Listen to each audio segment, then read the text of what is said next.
All right, let's talk about getting an edge. We're going to dive into a blueprint for trade precision today. And it's all about using two really simple but incredibly powerful metrics that can, instantly upgrade how you manage your trades. So let's get right into it. But let me start with a question for you. Think about this. Are your trading rules actually hurting you? I know, it's a crazy thought, right?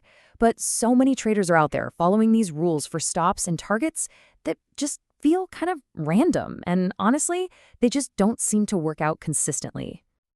And all that frustration, it really just boils down to two huge questions. The kind of questions that haunt pretty much every trader. Doesn't matter if you're a total beginner or you've been doing this for years. Okay, first up, this absolute nightmare scenario. We've all been there. You plan your trade perfectly, you set your stop loss where it makes total sense, and then bam, you get stopped out maybe by a single tick, only to watch in total agony as the price immediately turns around and just screams towards your original target. Sound familiar? And then you've got the other side of that painful coin. You're in a good trade, it's in the green, you see a little profit, and you get nervous. You think, I'll just play it safe, and you close it out for a small win. But then you have to sit there and watch it just keep running and running, leaving a massive pile of money on the table that could have been yours. So what's the fix for these two problems? Well, you've got to stop guessing and start measuring. This is where we get to the blueprint for precision. It's all about taking these painful emotional experiences and turning them into cold, hard, objective data points. And check this out. This is how simple it is.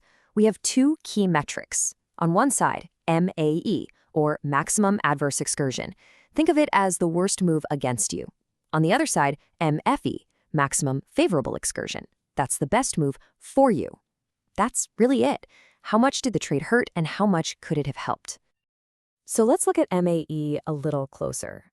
This is basically measuring the biggest drawdown the trade went through while you had it open. So even if you close the trade for a profit, the MAE tells you exactly how much heat, how much pain you had to sit through to get there. It's the absolute low point of that trade's journey. And of course, MFE is the complete opposite.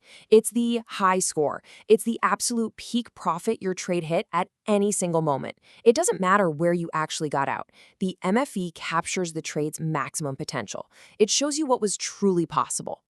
See, when you start tracking these two numbers, you're not just placing trades anymore. You're gathering intelligence. You're basically learning to read the hidden story behind what your trades are actually doing. And that story, well, that's where all the clues are for getting better. So how do you actually read this story? It's a super simple three-step process. Let's just walk through a quick example. Okay, say you buy a stock at $100 and you put your stop loss at 98. Step 1, record. After the trade's done, you look back and see the lowest it ever went was $99. That $1 dip, that's your MAE. You also see it peaked at 107 before you decided to close it out at 105. That $7 peak is your MFE. Got it? Now for step 2, compare that MAE to your stop. Your stop was $2 away, but the trade only ever went against you by $1. That's great. If you see that pattern over and over, your stops are in a good spot. But what if your MAE was always like $2.50? Well, that tells you your $2 stop is just a little too tight. And step 3, compare your MFE to what you actually made. You banked $5, but the trade's high score was 7. That tells you that you left $2 whole on the table. If that happens all the time, that's a massive clue you're probably getting out too early.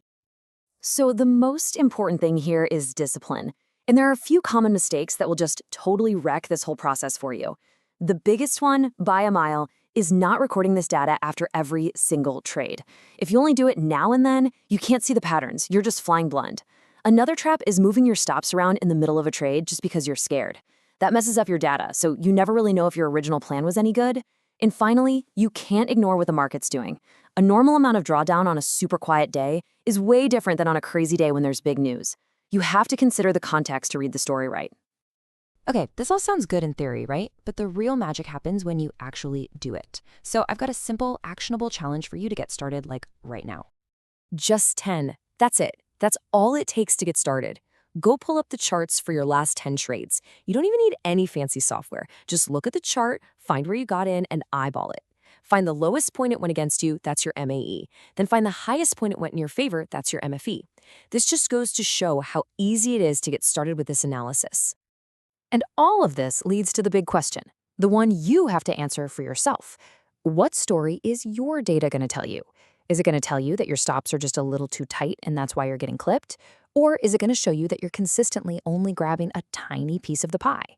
The answers, they're sitting right there in your own trading history, just waiting for you to find them.